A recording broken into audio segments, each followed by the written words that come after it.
Chapter 2, Kingdom of Loman. Please sit down. It's time for class to begin, Miss Holly said to her class. The students gathered around the tables with the holographic teacher. Today, we're going to talk about the human uprising and why humans live on reservations. Many of the students had never met a human. They remembered their parents talking about colonies of humans here on Loman, but there haven't been any since the Civil War. Around 52 years ago, the Adlet petitioned for membership in the Great Empire. They were on many planets in the Badlands and had been migrating to Loman for over a millennium. Around 200 years ago, the Adlet homeworld was destroyed in the Great Galactic War. The humans and Adlet, although genetically identical, were on opposite sides of that war. Upon receiving word of the petition, the humans protested. The Terrans outnumbered the humans 10-1, so control of Parliament and the imperial government was and has always been in Terran hands. When the Terrans voted to approve the membership, the humans moved to seize power. They even had the help of Terrans on Loman. After 8 days, the rebellion was put down. Today marks the holiday Barber Day, named after Franklin Barber, who led the revolt. This is celebrated on both the reservation and by the Terrans on Loman. Most other Terrans consider this day an insult. As a result of the revolt, the Loman homeworld was split, and the Adlet Federation was given a quarter of it, now half since the Civil War. The humans were forced to live on reservations on Frontier. Some are allowed to live on Terra Prime for political service. One student raised her hand. Yes, Stephanie, you have a question? Are they free to do things we do? Can they travel, drive cars, or own businesses? She asked. Yes, but there are restrictions. They must have permission to leave the reservation. They may not migrate elsewhere. Above all, they can't serve in the military. Today is a holy day on Loman, as well as a holiday. King Terrence Lanner is in the chapel for the service, along with the Queen and others of his cabinet. Even though they're all in the service, they're far from removed from what's going on. Some touched small devices in their ears, confirming that they heard the latest news. Only the one behind the king was distracted with his eyes as well as his ears. Today is a special day, Barber Day, said the chaplain, who was not very fond of the holiday herself. A day commemorating a day of protest. We celebrate it with day-long festivities, cookouts, sports, and finishing with fireworks. A human holiday, yet no humans live among us. The chaplain walked back and forth, wondering how to say what she wanted without offending others. But today we also celebrate the existence of the algorithm. Without it, all Terrans would not exist.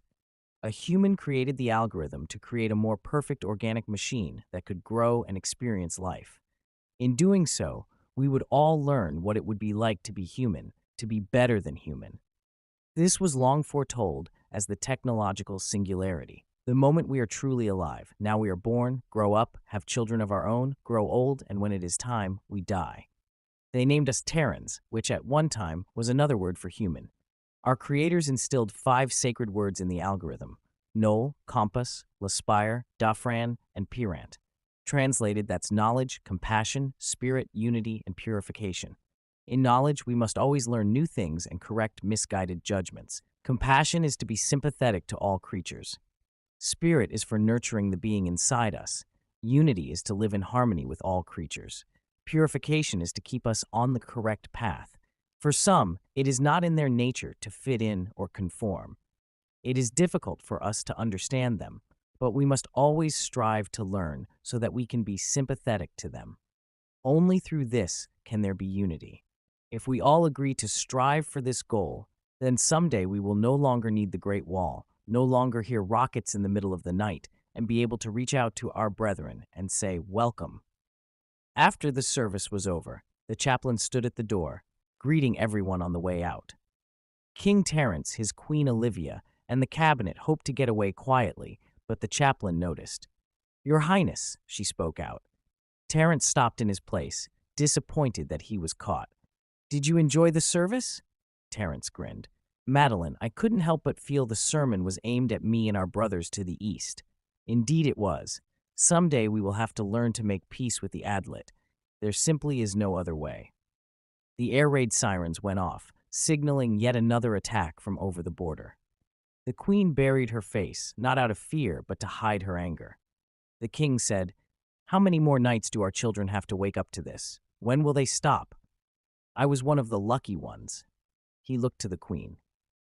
"I didn't lose all my family during the Civil War. When these attacks stop, then there will be peace.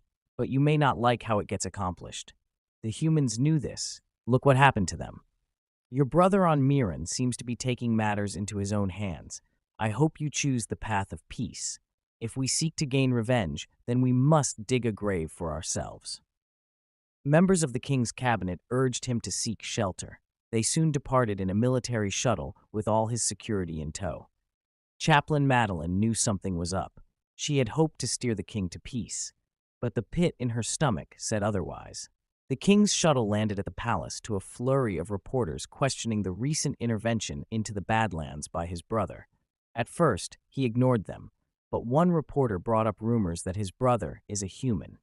He stopped and turned to speak. "When my brother Jacob took the throne on Meeran, the government was in disarray. We were all in a deep depression, and our credits were worthless.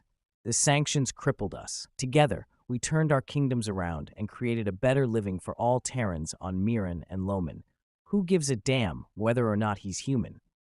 "What about reports of military action in the Badlands?" said a reporter. "Is the Loman military preparing to take action?" "Prepare for war? On a holiday?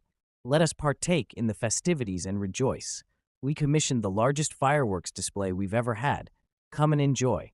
With that, he departed and entered the palace. "He's 5 light years away and still gets more attention. I will not be upstaged," Terrence complained. The queen came to his side. "Don't tell me you're jealous of him?" She held his hand. "A little, but I wouldn't be here without him." He sighed. "He deserves it. That doesn't mean I can't make my own way. We will move tonight." He grabbed her and twirled her into a dance. "But first we will celebrate." She laughed, and they kissed. That night, everyone celebrated.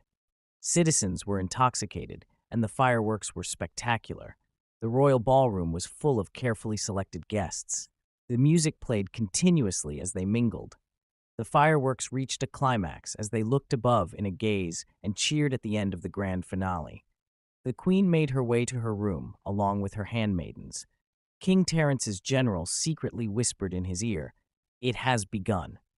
Several hundred hover speeders flew over the demilitarized zone, each with its own assigned target. Several troop carriers took off with commandos ready to take control of strategic targets, and thousands of tanks and other ground vehicles broke down the border walls and entered Adlit territory. Sensing an attack had begun, the Adlit launched a full and furious rocket barrage into the cities on the other side, most of which were intercepted by the defense systems. The Adlit militia was in disarray as the speeders attacked each of their targets.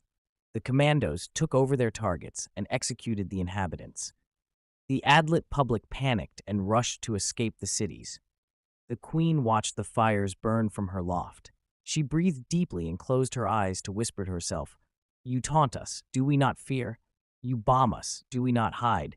You destroy our families, do we not seek revenge? Shall in these confines with a monarch's voice cry havoc?" She cried out, startling the handmaidens. She watched the fires turn to explosions and continued quoting Shakespeare, "And let slip the dogs of war, that this foul deed shall smell above the earth with carrion men, groaning for burial. Revenge should have no bounds. May you all burn in hell." She began to weep. The generals pushed forward, gaining new territory that the Loman had not occupied in decades. Each soldier was authorized to take what he wanted and encouraged to leave no one alive to complain. With each passing hour, the reports of success continued to roll in. King Terrence and his generals watched all the progress from a safe bunker. They studied and made changes while the situation changed.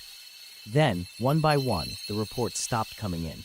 The general lost contact with his men, and the satellites reported movement in the opposite direction. "What's going on? We need information. Warn your field officers what we see and order them to report everything they can." Queen Olivia walked in. "What's happened?" "Something's gone wrong. We're losing contact with key regiments, and the battle lines are reversing direction."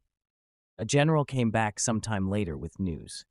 "Your Highness, it appears that some of the militia are armed with an EMP device. We managed to kill several of them." The availability of this device appears limited, but they've been placed in strategic locations to create the situation we now face. Damn them. Terrans are susceptible to strong electrical disturbances, the one curse of the algorithm. Your Highness, the Adlet militia have used this well to their advantage. We run the risk of being overrun. They have stopped their bombardment, and the citizenry have already abandoned the city. We must leave to fight another day. Retreat, gasped Olivia. Against these animals who want our homes?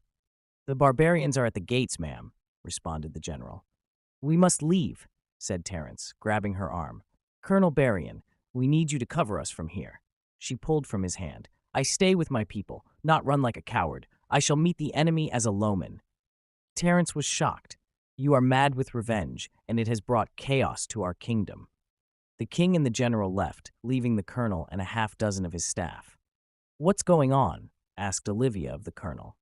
The EMP pulse seems to have mostly knocked out our troops, leaving them vulnerable to counterattack, said the colonel. The Adlet are basically human. They're 100% organic. We are organic, but implanted with the algorithm. That's it, she interrupted. The human uprisings, don't you see? The human uprisings were put down with ultrasonics. The colonel's eyes opened wide. The museum, she smiled. Colonel, gather what's left of your men. We have a mission. We? I fight with my people. Enough stalling. We have a kingdom to save. This way, Your Highness. Everyone quickly exited the bunker. The sounds of fighting filled the air, and smoke made it hard to see. You'll need this. He handed her a weapon. Stay close to me. We have 6 blocks to go. Like glue, Colonel, she responded. They ran down a block as the fighting grew louder. They met up with a group of about 3 dozen Loman soldiers. They were huddling behind a hastily made bunker, many of them with metal hats on to avoid the EMP. At first, Olivia thought they looked funny, but then realized it was quite logical. The soldiers recognized her and were astonished that a member of royalty would be in their midst, in a war zone. The colonel crawled to the lieutenant. What's your situation? We're trying to get to that building over there. Weapons are stashed in it, yelled the lieutenant, pointing. We need to get to the museum. The old ultrasonic weapons there can help us. Have you had any problems with EMP? No, not since our sniper took him out. The staff holding the device was destroyed. Some of us appear to be unaffected. Our heavy equipment has all been destroyed, and the Adlet forces are overwhelming. The whining and sonic booms of projectiles pass their heads. Lieutenant, stay here. I'm going to try to outflank them. If I succeed, I need you to push your way up, taking cover where you can. The colonel turned to the queen. You need to be here. You're our symbol of hope. The men need to know you're with them. Just be careful. Inexperienced courage is useless in the face of educated shooting. I'll do what I can, she said, gripping her sidearm to her chest. The colonel smiled. It's an honor, Your Highness, then moved his way around the building with his group. For a moment, she felt alone. Then she looked up to see many looking at her. They were looking to her for leadership and morale. She could not show her true feelings lest it spread to her men. She began to crawl to each of the men, touching and greeting each one. Where she could, she looked each one in the eyes and acknowledged each individual. This gave the men renewed drive. Minutes later, shooting began to the side of the Adlet position. The colonel succeeded. The lieutenant gave the signal, and the men went over the barrier and took position behind whatever they could find, pushing their way forward. Olivia found herself pushing forward with the advance and firing her weapon between moments of sheer panic. She was near hyperventilation, but she gathered the strength to jump out to the next spot. Each spot closer, the shooting was more fierce, and the flying debris was thicker. A rocket hit the wall behind her head, and she let out a scream. She quickly gained her composure and caught back up with her men. Finally, they reached their target as the fighting turned hand to hand. The last of the Adlet was slain, and the men let out a sigh of relief. But they looked back to see their queen on the ground. The queen's been shot! Get a medic over here! The lieutenant and colonel looked over her while the medic worked on her. They had a look of concern. Her shoulder was hurt, and the medic had to bandage and sling it up so she could not move it. She opened her eyes and looked at the soldiers. Each had a look of fear and hopelessness. What are you all looking at? She looked at them all in their eyes. Get me up. The medic and colonel helped her to her feet. The look on your faces. Have you lost hope? Am I the symbol for which you fight? Then what do I fight for? My family died in the Civil War when the Adlet invaded. At first, I wanted revenge. As time passed, I became hopeful that there would be peace. But then attacks came, every night over and over. She stumbled around. Hope for peace turned to that of revenge again. Our children fear for their lives that these animals will take them in the night. What do I fight for? I fight for our children and our freedom from fear. Fight not for me. Fight for your community and your kingdom. Cowards die many times before their deaths. The valiant never taste of death but once. I was told I was rotten with hate and that revenge would make me dig my own grave. I say dig one for all of us. Let us be buried on these sacred grounds, but let not one Adlet body desecrate it. Enough of this. She turned. I press forward to meet the enemy. Let them feel my wrath as I slay them. Who follows me? No one hesitated. All were committed on those words. They gained ground faster than before. Each group of Adlet militia was no longer a problem, but a challenge. After they found a pair of military lifters, they flew them and landed on the museum roof. But the Adlets surrounding the museum created more than a challenge. There were hundreds of them surrounding the building, and they all just watched them land. Assuming all the equipment we need is still in working order, how do we get it out? Asked the lieutenant. They all looked at the lifter, and the queen answered, Ride of the Valkyrie. We'll hang the ultrasonic weapon on the supports of the lifter. Now all we have to do is secure the building and get it up here, said the lieutenant. I got this one, Colonel. My men are the best trained for this. He ran back and pulled his men together. Your Highness, do you have an idea of where it is? I think it was in the back right section, near Barber's coffin, she answered. The soldiers got in a circle and placed a large ring down on the roof. Each one grabbed a rope and then detonated a hole in the roof. The first group went down and created a perimeter, followed by a second group to back them up. Several of the first closed any doors and secured them before lighting up the room. We're not going to have long, guys. Let's get this thing and get out of here. They fanned out with their lights. Colonel, move the lifter over the hole and secure the rope to the undercarriage, the lieutenant said over the communicator. Got it, said a soldier, pushing the ultrasonic generator to the middle of the floor. They all gathered around and tied the rope to the generator and then to themselves. The Adlet finally lost all their patience and started firing through the walls and the doors. It's secure, and we're secure. Get us out of here! The lifter moved off the roof and picked them all up with it. The lieutenant turned on the generator, and a wave of ultrasonic sound could be heard for miles. The Adlet fell to the ground in agony. The queen looked out onto the ground.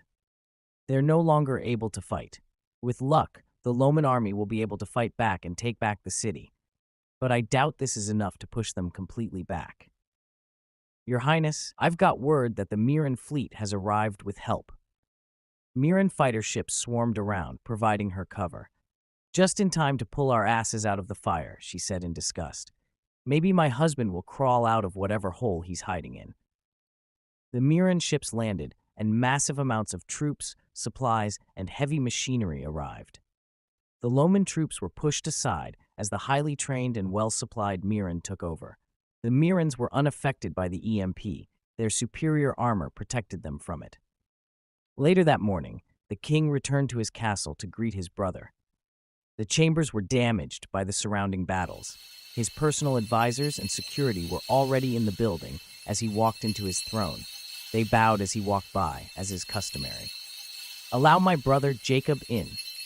Jacob entered the chambers and walked to the king to the sound of clapping in gratitude. Terrence's general leaned in to whisper, Careful, he may become more popular than you on Loman. Jacob stopped at the throne and took a breath. I knew you'd try something like this. That's why I had to send my ships to help you, he sighed and looked around. What a mess. If you weren't my brother, I'd leave you to this madness you created. I must acknowledge your contribution to our cause, but I did this for our own honor. Your wife was instrumental in turning the tide of battle. if the capital had fallen before we got here. Her Royal Highness, said the guard as Queen Olivia entered. As she walked by, the bows were a little deeper and longer. Their eyes looked on with admiration. After she passed, they began to clap and holler. Jacob turned to his brother. She has won what you have lost. If you don't take advantage of this, she will. Indeed, said the shadowed voice.